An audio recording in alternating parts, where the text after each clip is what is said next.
195cm에 달하는 거구의 남자가 거의 실내 온도가 영상 60도에 육박하는 가장 황당한 게 뭐냐? 범행 도구가 무엇이었느냐라는 겁니다. 범행 도구는요, 바로 이 사건은 의뢰인을 살해한 변호사의 이야기입니다. 대형 로펌에서 고액의 연봉을 받으면서 일하는 변호사 B. 당연히 가족이랑 보내는 시간은 거의 없죠. 심한 스트레스에 시달리게 됩니다. 아내가 명상을 추천합니다. 소위 말하는 워라벨, 그 일과 생활의 밸런스 균형을 위해서였습니다. 마지못해서 변호사는 명상에 참가합니다.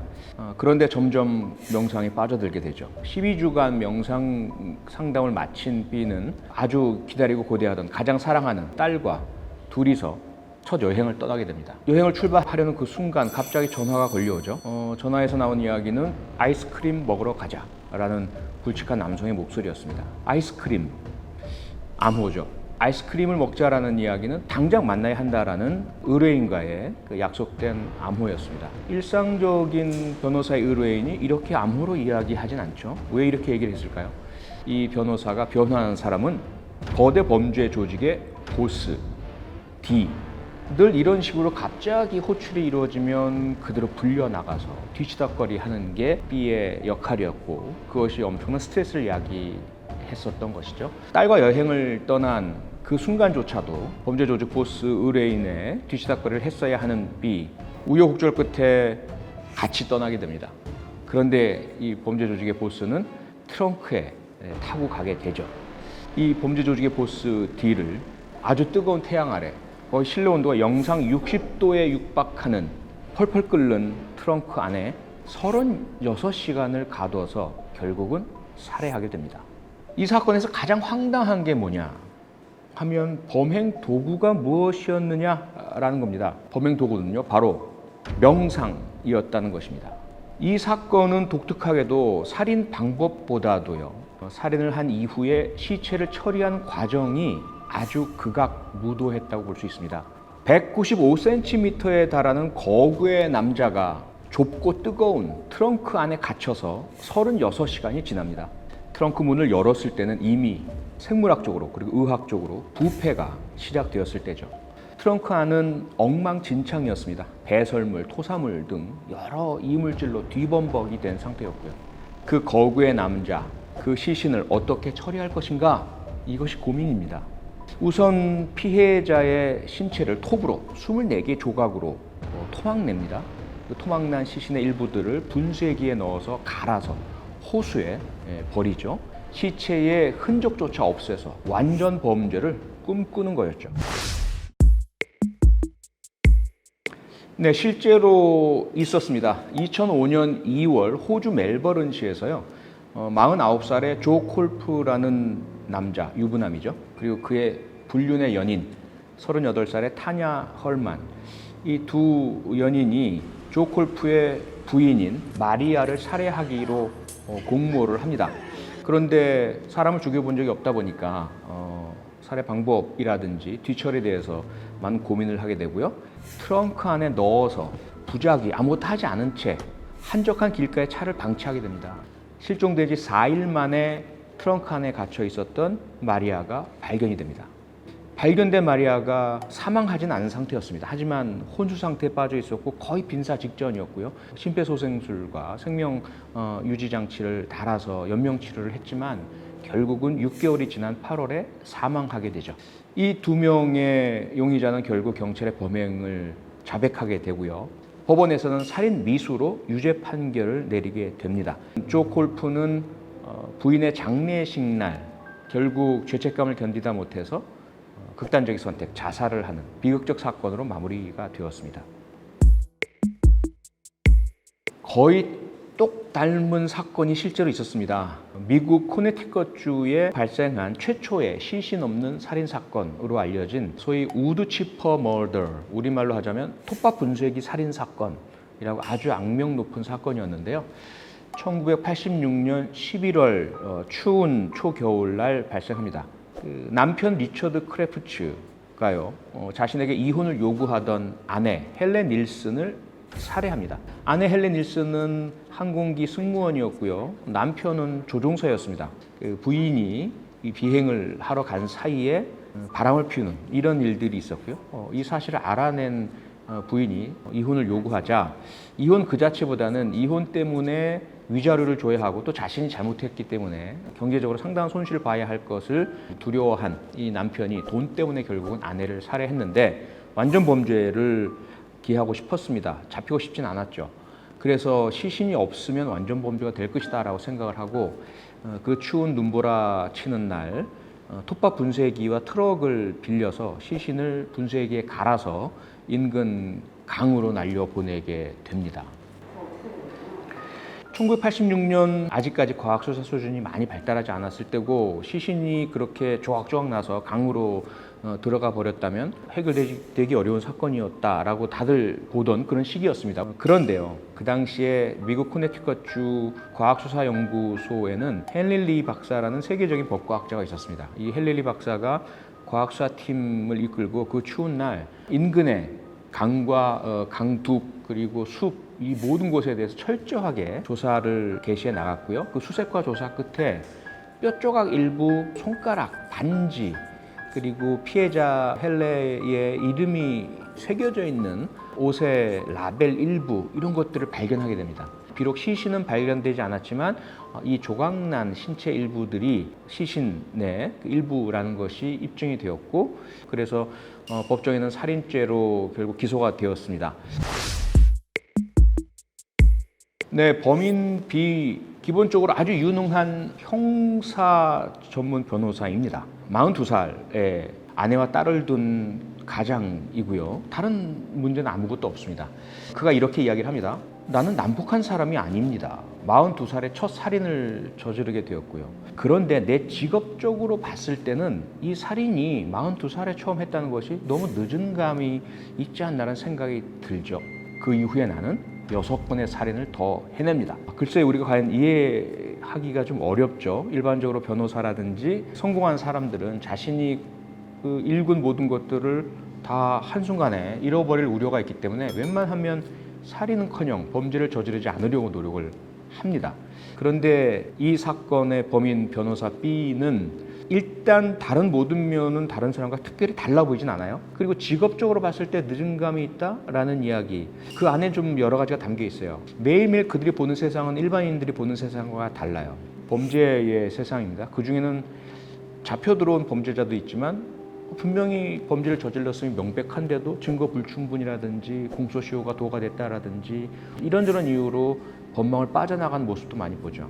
그러면 세상에 정의는 없어. 법이란 것은 걸리지 않으면 되는 것이지 다 지키라고 있는 것은 아니야. 이런 어떤 정의의 상대성, 논리에 빠지게 될 우려가 큽니다. 그러한 부분을 아마 지금 이 변호사가 이야기를 하고 있는 것 같고요. 그래서 형사 변호사로서 돈이 있고 권력이 있고 힘이 있으면 아무리 나쁜 범죄를 저질러도 유능한 변호사를 고용하면 아무런 책임을 지지 않거나 아주 경미한 책임만 지고 법망을 빠져나갈 수 있고 자기도 사실 완전 범죄를 해서 걸리지만 않는다면 귀찮은 방해 요소, 자신의 어두운 면을 알고 있는 사람 제거해버리고 아주 편안하게 원하는 것들을 얻을 수 있는 방법은 살인이 가장 효율적이다.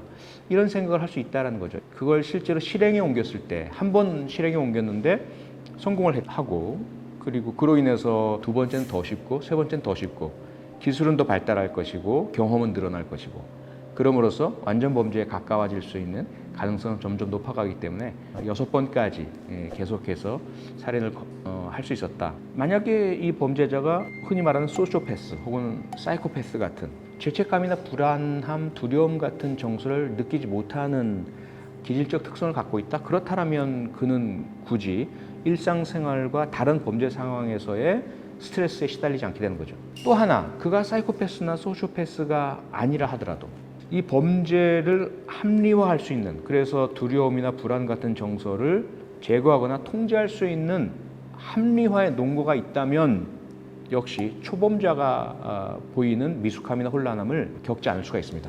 국가를 위해서, 사회를 위해서 이건 분명히 의미 있고 가치 있는 일이고 비록 내가 행하는 것을 좁게 보면 범죄일지는 모르겠지만 이건 큰 의미에서 보자면 성스럽고 애국적이고 바람직한 일이야. 역사에서 칭찬받을 일이야. 이러한 신념을 가질 수 있는 상황과 정황이 마련된다면 역시 범죄를 행할 때 발생하는 불안과 두려움의 정서를 통제하거나 조절하거나 제거할 수가 있게 되는 것이죠. 그렇다면 B는 어떻게 형성을 하나요? 명상입니다. 황당하시죠? 명상이 이 사건에서 바로 범인의 범행 도구가 된 것입니다. 살인을 저지르기 전에 양심의 가책이나 불안감, 두려움 등 살인을 하겠다는 결심을 방해하는 요인을 제거하는 도구로 이 명상이 작용하게 됩니다. 그 이후로도 범행이 들킬까 봐 조마조마할 때도 범인이 찾은 것은 바로 명상책이었거든요. 가장 중요한 것은 D가 빠져 있는 경험의 함정이라고 볼 수 있습니다. 거대 범죄 조직의 보스죠. 그동안 그야말로 볼 꼴 못 볼 꼴 다 보고 살아왔고요. 자기가 뭐 이론이나 학식은 없어도 세상의 원리와 인간의 기본 심리는 모두 다 파악하고 있다고 굳게 믿고 있습니다. 자신감이 있는 거죠. 이것을 우리가 경험의 함정이라고 이야기합니다. 이 변호사 B 같은 착한 준법 시민은 절대로 자신을 감히 속이거나 자신을 상대로 폭력을 저지를 엄두조차 내지 못할 것이다 라는 그런 자신감에 가득 차 있었을 것으로 보이고요. 두 번째 요인이 또 있습니다. 이것은 상황적 요인이죠. 이 사건의 상황은 뭐냐면 한쪽으로는 경찰에 의해서 아주 반사회적인 심각한 엄청난 사건을 저지른 범죄자로 추적을 당하고 있습니다.